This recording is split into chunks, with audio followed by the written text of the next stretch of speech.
This is We the Sales Engineers Podcast, show 201. Welcome to We the SEs Podcast, the show for sales engineers by sales engineers with your host, Ramsey Majaba.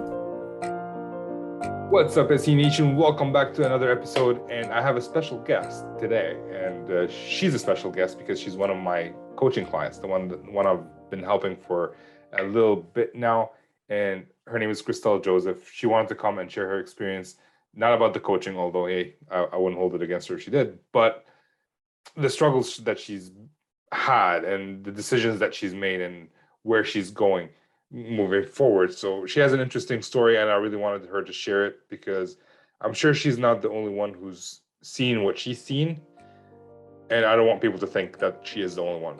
Lots of people are going through what she went through, and she will share that. How about we just leave it at that and hear Christelle's story, and I will see you after the show. Good morning, Ms. Joseph. How you doing? Good morning. How are you? I'm good. This is the first time I don't use your first name for some reason. I know. Do you want to tell the folks listening what your first name is and how it works with your last name and who you are and all that stuff? Yes. So I am Christelle Joseph. I am currently a sales engineer who's transitioning into a new sales engineer position at the moment. And I did all this by the help of Ramsey. I think I found Ramsey 2 years ago on YouTube, and he was helping me without knowing with interview questions for sales engineering. Oh, your check is in the mail. I appreciate that. But before then, so how did you become a sales engineer? What was the process? Because I'm looking at your LinkedIn, you've done a few things. How did you become a sales engineer? Well, I became a sales engineer because in college, while I was in college studying computer science, I just decided to do account executive jobs. I met someone at a job fair, and then he was just speaking to me, and he's like, oh, you should try to be an account executive. And I was like, okay, let me just try this. I'll go into the whole computer thing after I'm done. I did it, and I actually loved it. So when I decided to stop college because I realized I didn't need a degree to say I know how to do what I knew how to do already, I just went into the work field. I worked in sales, and after going, I believe, to my third company, I was an account executive. And because of my technical skills, they just transferred me to a sales engineer. And honestly, I didn't know what in the world sales engineer was. So I was doing all this research, and I'm like, oh, wow, this is a really fulfilling role. And I do have the skill sets for this. So I think that's when I came across Ramsey's YouTube channel. And I just started watching videos about sales engineering. I was building the whole structure at my first startup job as a sales engineer. It was very rewarding. So when I realized I loved this career and it was actually something to merge my technical skills and my sales skills with, I decided to look for a bigger company. And in that process, the pandemic happened. So it was a roller coaster. But during that pandemic, a lot of people say the pandemic either break you or it made you. I think it definitely made me, because I decided, after doing so many interviews and things were just slow or they just weren't hiring anymore, I decided to just join a coding boot camp. I joined that coding boot camp, and I was the only person in the coding boot camp who knew that I wanted to do sales engineering. And I actually met one of my instructors was Supriya. I think you interviewed her. Yeah. And before I met her, I knew I wanted to do sales engineering, and she came in as an instructor, and she was speaking about sales engineering and just trying to recruit more people onto this. I was like, yes, I love this. So her and I would just like reach out to her a bit. And after my boot camp, I wasn't settling for anything but a sales engineer job. Some people were like, oh, I'll go into coding and this and that, but I knew where I wanted my career to be. So I got my first sales engineer, my first sales engineer job after the coding boot camp. And it was great. It was great in the beginning. And just a few months in, I realized that I wasn't being mentored properly. my coworkers were amazing. However, I just felt like there was just lack of communication sometimes. I felt like I was so early on in my career where I needed a mentor and I didn't have that. And it's a startup. So everyone's already wearing many different hats. I was also wearing many different hats. I knew what I was getting myself into joining a startup, but it just came to the point where I didn't think this was going to help my career within the next year. So that's when I decided to reach out to Ramsey. I bugged him so much. And I'm like, what should I do? And what I said is exactly what he said. He's like, this is not helping you. You should seek elsewhere. And it's crazy because I seeked out to Snowflake, who reached out to me the same week I got my offer as a sales engineer at Instant, and I turned them down. I turned down Snowflake and I turned down MongoDB. And sometimes things like this happen because it's a learning experience. It's just a journey you have to go through, because I don't think if I didn't go through that journey, if I went straight to Snowflake, I don't think I would have known what I didn't want. So just speaking to Ramsey and other people who's been SCs longer than I have and who are older than me, I realized that I didn't want a job a career where I'm working 18 hours, I'm working weekends. I want to have a life. So I decided to reach out to the hiring manager at Snowflake, and he was so happy. We had a great conversation. And honestly, I expected things to move slow with the interview process. They finished my interview. They finished 2 meetings before the Christmas holiday. And the day after we got back in office, they reached out to me. They were like, here, I'm sending you this coding interview. Get this done for me. And we'll set up then we'll go into offer mode after a presentation. I was mind blown, but it happened so fast. And I'm just really excited now. Nice. So we've been talking for, I don't know, 6 months now. And This is the first time you mentioned that you actually knew Supriya from before, which is interesting. So, all right, being the first SE, as like, you weren't just at a startup, you were the first SE, the only SE at a startup. And you were you were not reporting into sales, you were reporting into engineering. So it was a little bit of a strange situation. What were the challenges that you faced as part of the startup? And I'm just saying that because many people might be in the same boat as you, joining a startup without prior SE experience, like a long-term SE experience. And these are some of the challenges that they might face as well. So what were the challenges? I think the challenges for me was I was getting very confused exactly what an SE does. I didn't feel like engineering, my manager being director of engineering, was the right path for me, because there were some gaps that he didn't know and I would have to fill him in. And however, I also felt like my salesperson, I couldn't be my manager either. It was just, I was stuck in between, never knowing exactly what to do.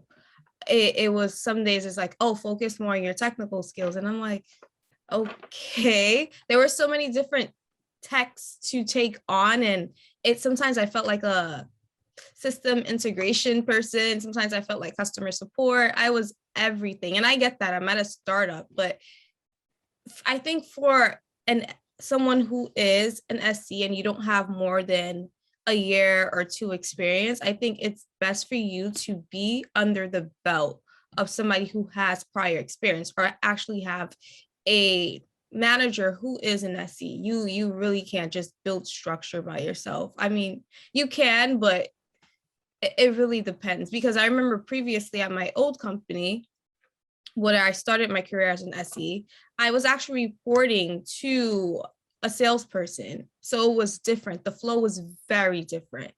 And that felt more natural. I was able to build more structure and everything. Despite it being crazy, I liked it. I didn't feel stressed out. And also, I guess the remote world changed things, because work is everywhere now. Prior to the pandemic, I wasn't working after 5 p.m. Yeah, that's something that everybody needs to be careful of. But here's what I've noticed. You are a sales engineer, and at a startup, you do many different things, but you're a sales engineer first, who does other things. But based on the conversations that we've had, it was more of you're kind of there to fill in whatever role they needed at the time. Correct. So you weren't a sales engineer, you were kind of like a hole plug. Like there's a leak here, go plug it. There's a leak there, go plug it. So you weren't very focused on one thing, and there wasn't in the sales engineering process. Correct me if I'm wrong. You joined a few opportunities that were in implementation phase already. Is that accurate? I mean, there wasn't a sales engineering process. I was the one I was supposed to build that structure. So no, exactly what you said is correct. Okay. Was there like something that broke the camel's back? You said like, I'm done. I'm just leaving. Honestly, it was so bittersweet because the biggest thing for me was I really liked my coworkers, but I realized that for one, I think you should always follow, if you're into something, if you want to work for a particular company, like for me, I always said I wanted to work for a company that was within the data world. I didn't do that. So that was one red flag. And I started thinking about life differently. I realized that in the next 3 to 4 years, I want to be married and I want kids. So I couldn't constantly live my life working over 50 plus hours a week and never really knowing when I'm going to get a break. So when I realized that how I saw life started changing, I was like, okay, this is it. I have to go. And also I honestly became very depressed, believe it or not.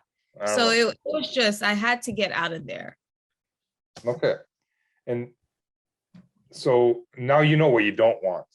How did you use that when you were talking to the new company to make sure that it's not going to repeat? Because the grass is always greener on the other side, but we don't actually know that. So how did you make sure? I mean, we still don't know, but at least you have a better idea. Oh no. So I remember I reached out to the hiring manager and I was just like, oh yeah, you wrote me in June. I was just reaching out. I didn't think anything was going to happen this quickly.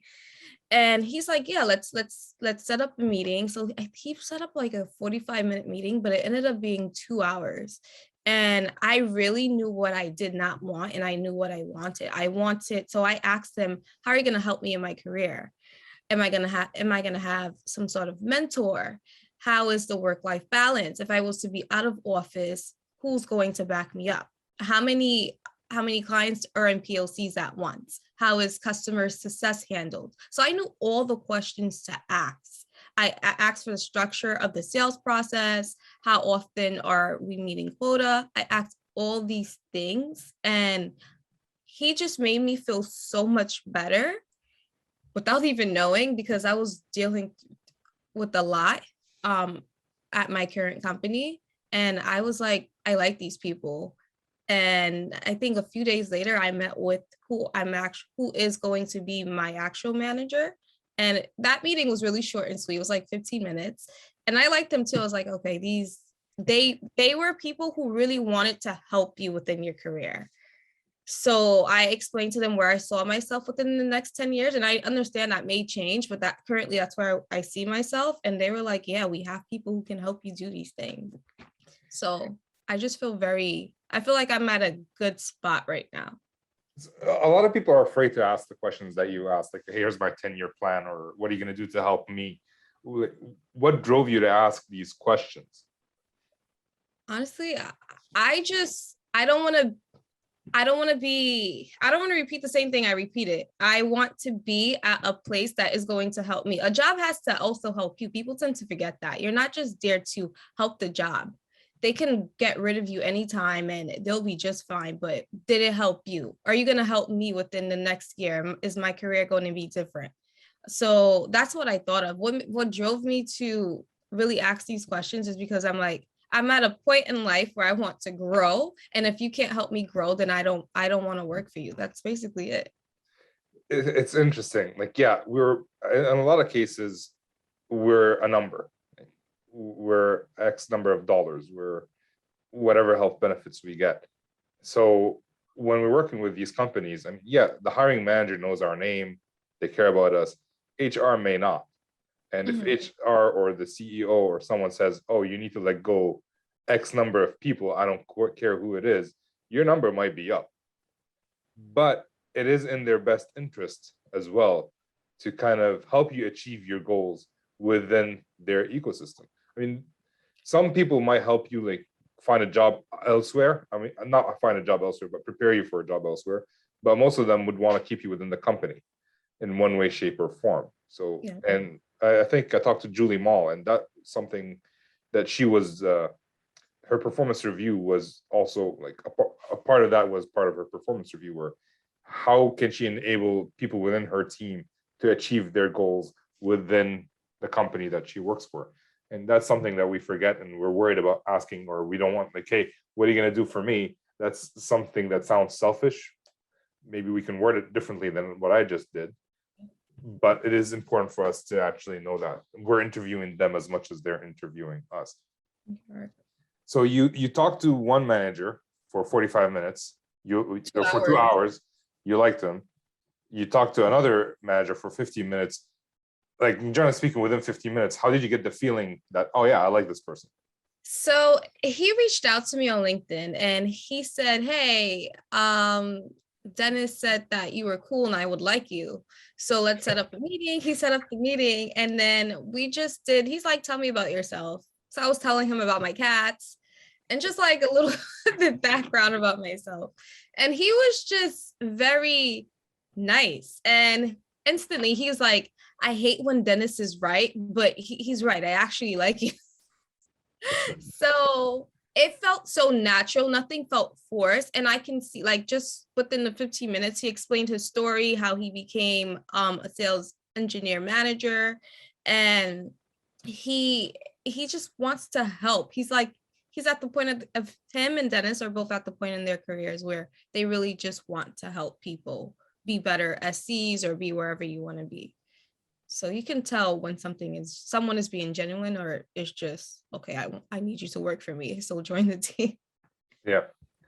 And do you mind sharing what your thoughts of where you want to be in 10 years? Yes. So in the next 10 years, currently, I mean, I might change my mind next year. But in the next 10 years, I would love to be a CTO of, I don't know what type of company. I could go into healthcare. I could stay in the data industry. I don't know, but I definitely know I want to become a CTO. Why is the CTO important for you? So I've always, ever since I was younger, I've always imagined myself to be within a career that is business focused. I can do presentations. I can speak to different type of people, like C executives. And I honestly feel like being a CTO is like a super, super sales engineer.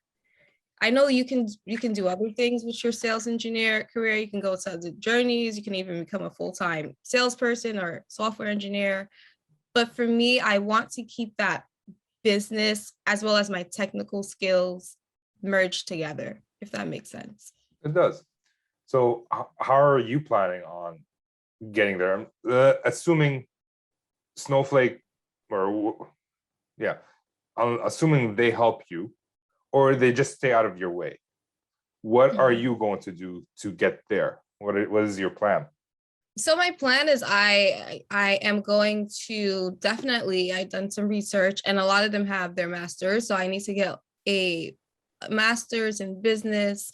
And I really just want to seek out people who are CTOs, ask them about their journeys, because I know everyone's journey is different, and just up my technical skills as much as I can. And hopefully I can get there. I mean, if I don't change my mind. That is. So one thing you might want to check is if the Snowflake would subsidize you doing your MBA. That's true. Right. And like, when do you think you're going to want to start your MBA? Because I don't think it was possible with the company you were with recently, but maybe with Snowflake, it would be possible. What are you going to do to accomplish that? I'm definitely gonna wait a year at my position with Snowflake and see how I feel.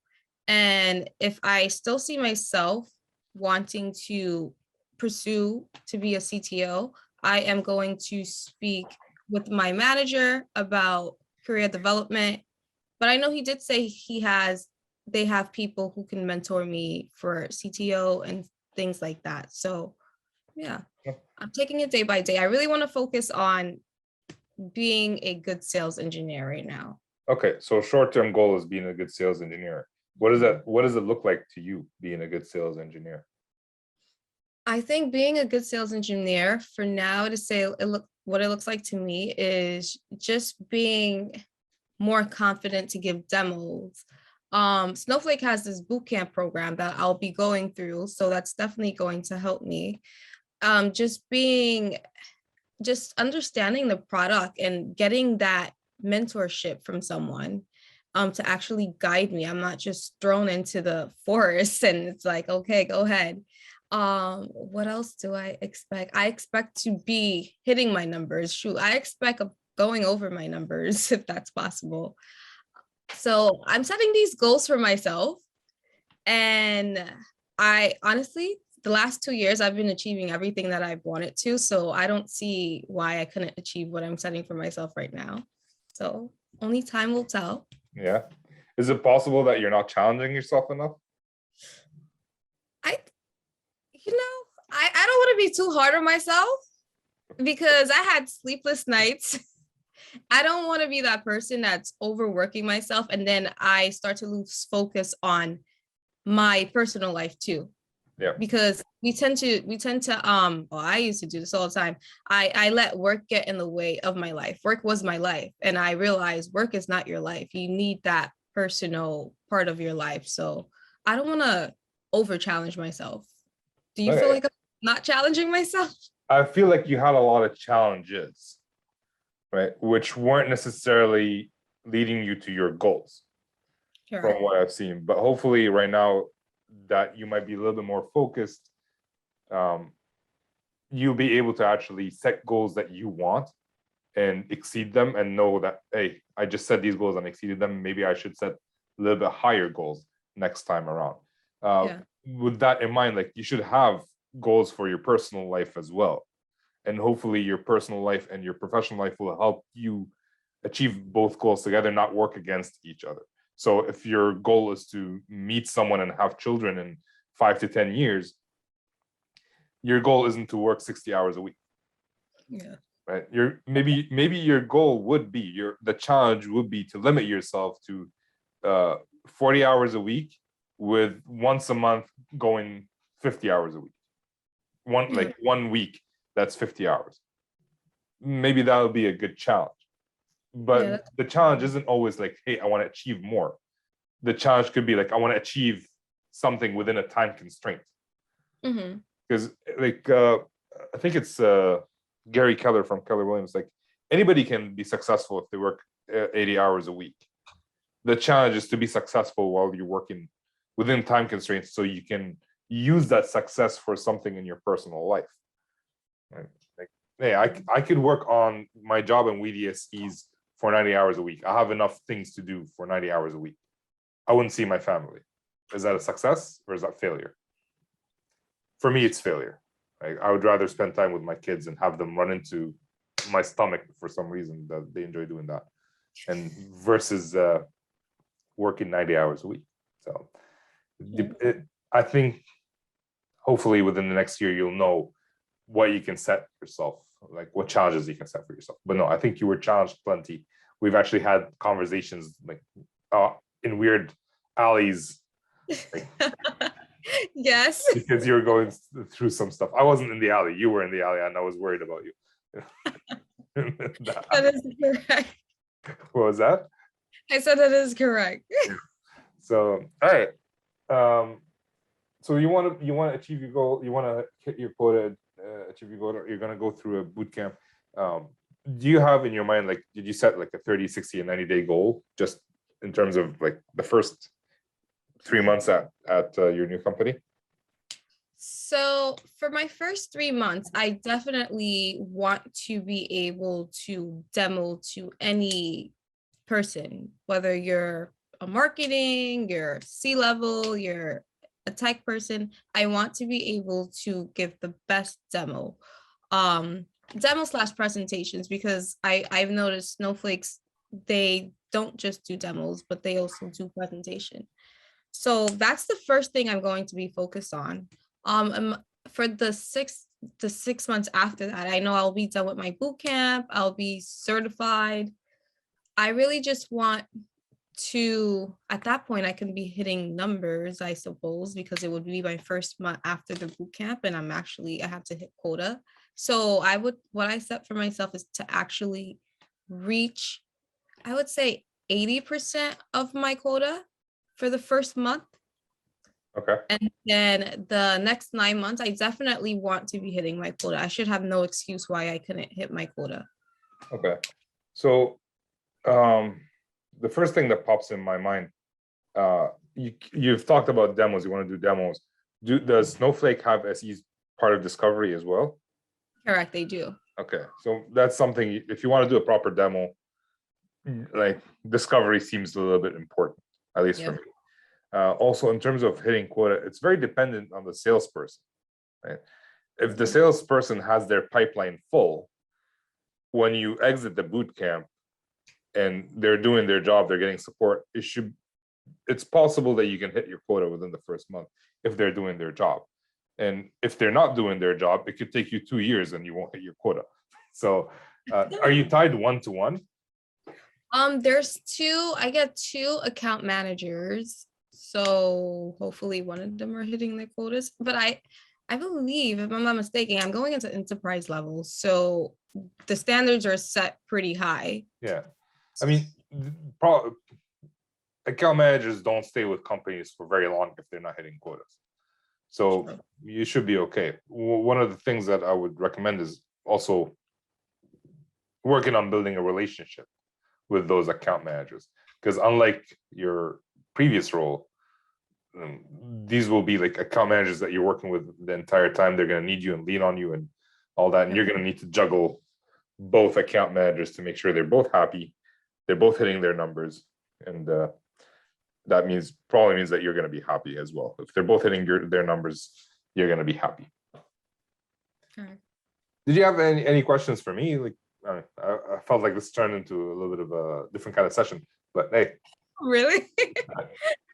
I don't know.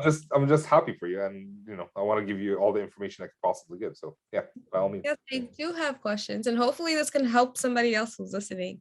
What should I expect now that I am finally going into a role where there's the proper sales engineer structure? I get the account managers, I get to get on discovery calls. What should I expect within my first 3 months post the bootcamp process? It's different with every experience. If you are able to build relationships with the account managers, you should try to figure out how they operate. Do they invite their SEs into discovery calls? Do they not invite their SEs? Do they give their SEs 1 hour to do a demo, or like do they give them like 5 days to prepare for a demo, or one hour to prepare for a demo? So you should expect the 2 salespeople to work differently from each other. Each one might have their own process, right? And it might take some time to get comfortable in front of customers, to do the presentations, to do the demos, to ask the tough questions. For me, my first 3 discovery calls, if I can remember correctly, I didn't open my mouth. I just sat there. Okay. Because I didn't know what to ask, really. And then I noticed that almost everybody's asking about like speeds and feeds. So, which basically means like, how many licenses do you want for this? And that was the SE question, which was the most useless question ever. And like, why do you need so many? That could be a better question. So don't expect to be effective in the first month. Okay. Expect to sit there and learn, and then try to build your questions in. Don't limit yourself to one mentor. They're going to offer you a mentor. there's coaching, mentorship, and I just learned this from Paul Urfey, who's been on the podcast, wingman. Right? Wingman is what most people call mentors are actually wingmen. They're people you go to when you have a question. Right? Mentors are supposed to like help you develop, help you grow, and they should be challenging you and giving you information, which I haven't seen a lot of companies do that. Most of my mentors were just people who were there for me to ask questions whenever I had the problem. And then you have coaching, which is something we've been doing. Like I ask you questions and I help you get to your own answers and provide information when needed. So if you're stuck with a wingman, find your own mentor. Okay. Within the company. And like I wrote a blog called Mentorship Sucks because of that, because they conflate mentorship with wingman. So find your own, don't limit yourself to one. You can have 5 mentors within the company or within or outside the company. Your manager could also be a mentor. My best mentor was my manager. Okay. So just ask a lot of questions and expect to suck. I guess that's my biggest thing. Expect to suck. The first few months, expect to suck. And it's not, I mean, my daughter's learning to walk and she sucks at it, but she will get good. Yes. Right. So that's, if I had any wisdom, these would be my words of wisdom. That's good. What do you think makes a great sales engineer? Self-awareness. Self-awareness to figure out what they're doing right, what they're doing wrong, to double down on what they're doing right, to fix what they're doing wrong. Self-awareness to be humble, to know that if someone gives me information, gives me feedback, even if it's the meanest feedback in the world, the most negative feedback, there might be something for me to learn there. So I don't think like if my salesperson yells at me for messing up at something and they're upset, just whatever they say, I try to take whatever they're trying to say. Like, Ramsey, you suck. Like, all right, what does that mean? What did I do wrong? Have the self-awareness to actually do that. And then there's the work ethic that goes behind it. Right? So I've worked with SEs who've been doing this for 10 years and they're set in their ways and they're never going to get better because that's how they do things. But I've also worked with SEs who've been doing this for 20 years and they keep asking questions and keep getting better. So, okay, being that you've been an SE for a while, have you ever encountered an SE that's new within their career and they just, in the first 2 years, they excel? How did they get there? If you can even answer that question. Well, you have to define what excel means, right? Excel means, I think, someone who, they came in very humble, didn't expect much, but they knew that eventually they will get there. So what are the steps that you've seen an SE like that? You can even talk about yourself. What are the steps that you've seen someone like that take? Learning, basically. So I would say I excelled my first 2 years because I hit my quota the first 2 years, but I actually sucked as a sales engineer and I didn't know it. Right? The people who excel are those who don't limit themselves to one mentor, because my mentor that they assigned to me left after 2 months. So I didn't get another mentor. I got stuck with a salesperson and I learned everything from him. And he's been doing this for 17 years. So I assume he knows what he's doing. Turns out he didn't know what he was doing. You're familiar with spray and pray? No. It's when like you have a bunch of presentations about all the different products in your portfolio and you go and show every customer the same set of slides. Like, is this interesting? Do you like this? It's like going to a car dealer and instead of the salesman asking you what you're looking for, they just go through a PowerPoint presentation of all the cars, all the features and all that. And you have to pick whichever one you want. That's spray and pray. And that's what I learned from it. But the good ones are just like, they learn. They don't limit themselves to one person. They're not afraid to try new things. Like, I just bought this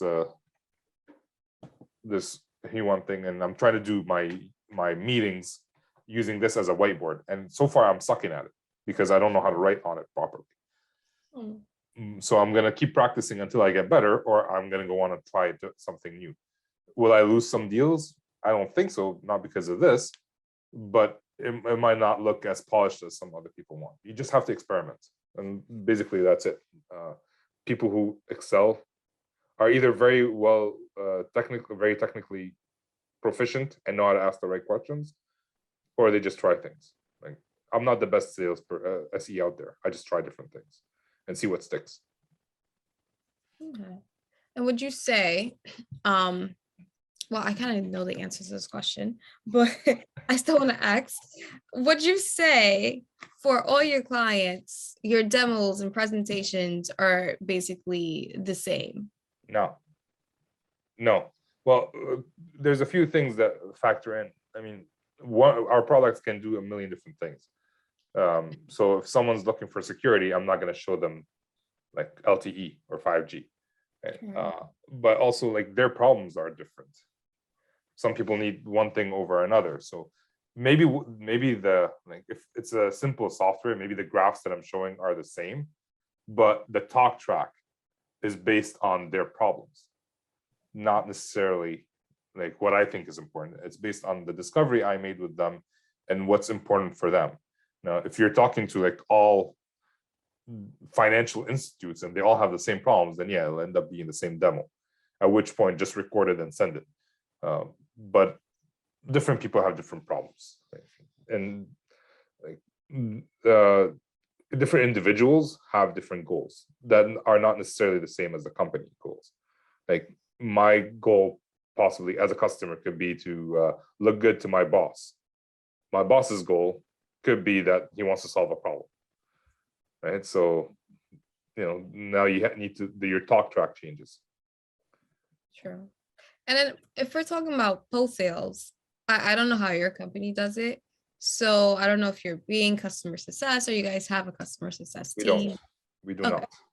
So how, with that being said, because Snowflake is in the same boat, how are you guys handling post sales? How often are you interacting with clients?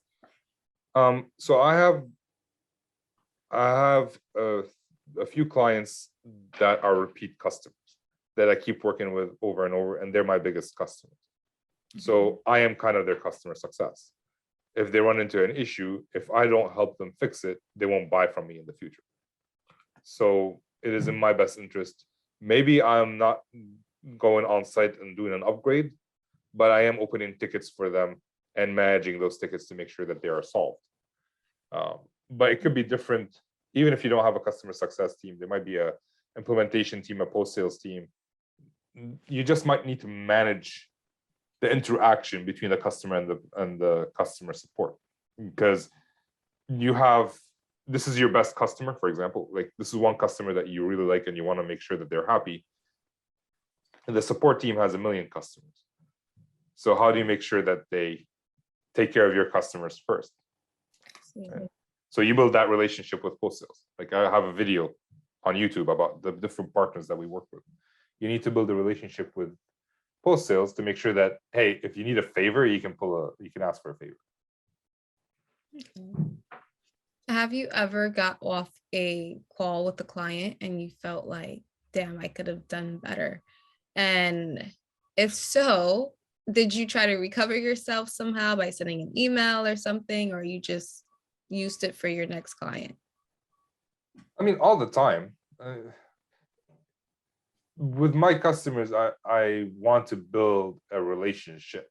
So it's not just a one and done. It's not a one call and we're done. We're never going to talk again. We're going to talk several times. So if I mess up on the first time, and yeah, could I have done better all the time? What could I have done better? Is it realistic that I'm expecting that of me? That's a different question. But as long as I'm building that relationship, customers are fairly forgiving. For example, we have physical equipment, right? We get purchase orders and then we need to ship them to the customers. Sometimes, like, once we get the purchase order, I'm off to the new thing, trying to figure some things out. But the equipment don't ship in time. It affects the customer's budget. So what I learned from that is now I need to track when things are being shipped and make sure it's shipping in the right time and whatnot. So I have to create my own system. So that's something I could have done better, and I'm learning from it for the next time with the same customer or other customers. So there. Did I answer your question? No, that did answer my question. You know what else I have in mind? What does your calendar looks like? I remember one time you brought up to me that if you're doing something, you put it in your calendar. So what does a weekly calendar for Ramsey look like? Full. There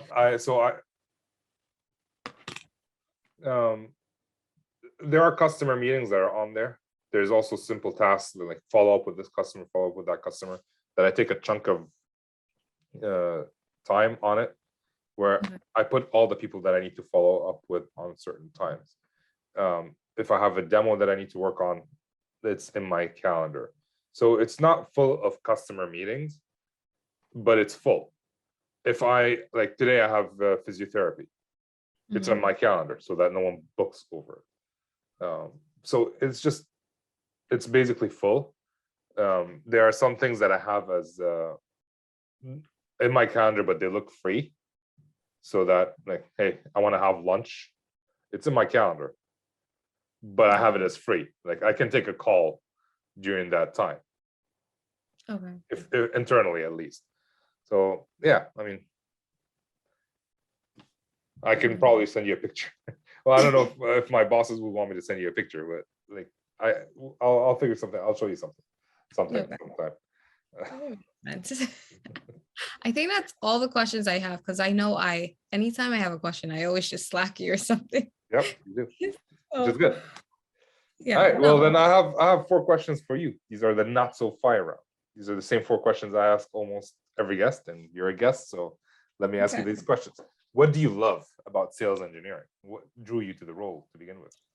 What drew me to the role is really the fact that I get to use I'm a very, what word would I say? I'm a person who loves communicating. I would talk to a stranger in the street, okay? I'm that type of person, and I can keep going and going. So I love the fact that I get to use those skills that I naturally have, and I can mix it with my technical skills. And the fact that I get to help people, it just makes me feel better about myself.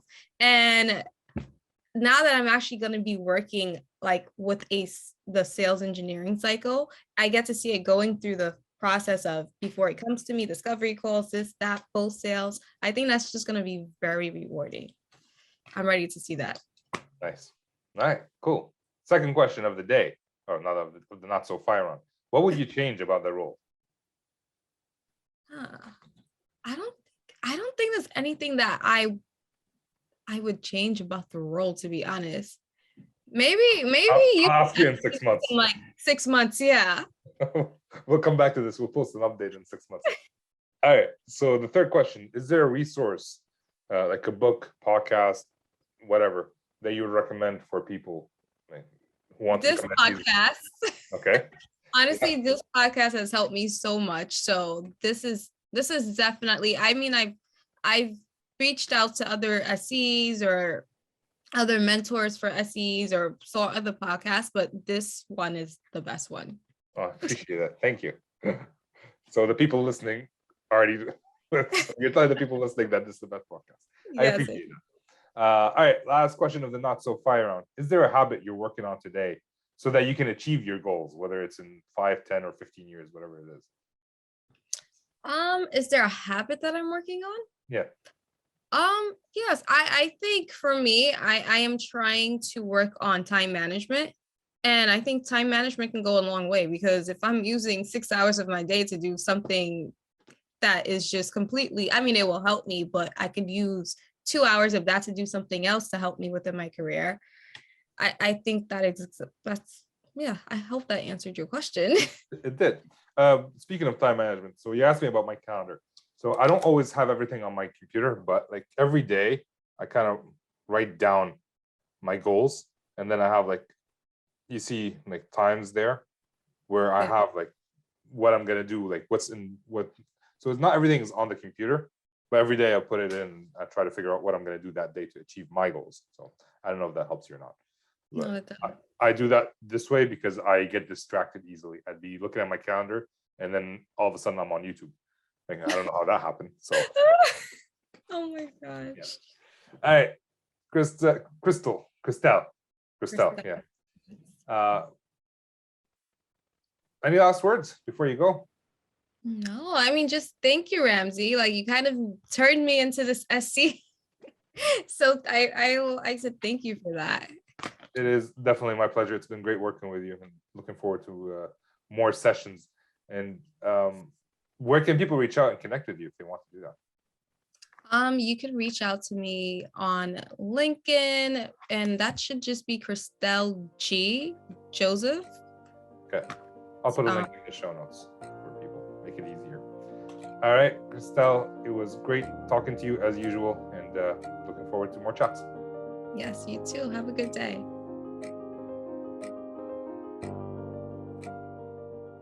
Thank you, Christelle, for coming on, and thank everybody for listening. Thank you for listening. I really appreciate it. It's been a long road. It's been a long journey. Show 201. So I started this podcast in 2018, and it's been 4 years. So my first episode I recorded in February, and I remember that because that's when my son was born, my second son. And now something big is coming to We the Sales Engineers. I am not quite ready to announce it yet, but I want to tease you a little bit. The way I'm going to launch it is I'm going to start with a few people, make sure that I can offer them the service 100%, and make sure every person after that gets 100% of the service that I'm offering. The whole goal is to service you, not anything else. So I want it to be 100%, and we're going to start slow and ramp up. So if you're curious, if you want to know more about it, make sure to follow me on LinkedIn, do all that stuff, but also sign up to the newsletter, because that's where I announce most of the stuff first anyways. So check me out there, sign up, wethesalesengineers.com. And if you're intrigued, good. I will explain more later. Or if you're really interested, you can reach out and we can have a chat. See ya. With that, this is me signing off. Bye.